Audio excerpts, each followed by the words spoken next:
নমস্কার, আমাদের আজকের আপডেট কাথি উত্তরের জমজমাট লড়াই। মেদিনীপুর জেলা, জায়গাটির নাম কাথি উত্তর।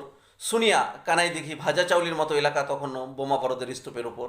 এলাকাবাসী ভয়ে ভীত, সন্ত্রস্ত। অবশ্য তারপরে 34 বছরের বাম আমলে অবসান ঘটিয়ে সরকারে আসে মমতা বন্দ্যোপাধ্যায়ের নেতৃত্বে তৃণমূল কংগ্রেস। কাথি উত্তর সেই বদল প্রত্যক্ষ করেছে, কিন্তু তবুও কি ভয়ের দিনগুলো পিছনে ফেলা সম্ভব হয়েছে কাথি বাসিন্দাদের? তৃণমূল সরকার বনাম বিজেপির লড়াইয়ে ফায়দা তুলতে সক্ষম কোন দল? 26 বিধানসভা ভোটে আজকের হটস্পট পূর্ব মেদিনীপুরের কাথি উত্তর বিধানসভা কেন্দ্রটি।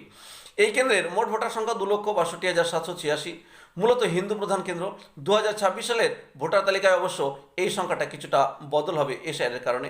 এই বিধানসভা কেন্দ্রের 98% গ্রামীণ এলাকা।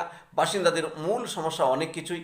তাদের অভিযোগ, বহু দাবি পূরণ হয়নি, যেমন রসুলপুর ফেরিঘাট বেহাল, রসুলপুর খেজুরির বোগা সেতু তৈরি না হওয়া, বাকিপুট সমুদ্র সৈকতের সংস্কারহীনতা, ঐতিহাসিক কপালকুণ্ডলা মন্দিরের সংস্কার না হওয়া, রসুলপুর নদীর একদিকে উত্তর কাথি বিধানসভার অন্তর্গত দেশপ্রাণ ব্লক আর অপর পাশে খেজুরির বোগা।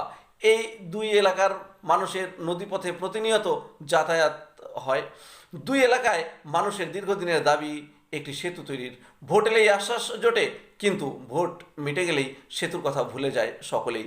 এ নিয়ে ক্ষোভ রয়েছে এলাকার মানুষদের মধ্যে।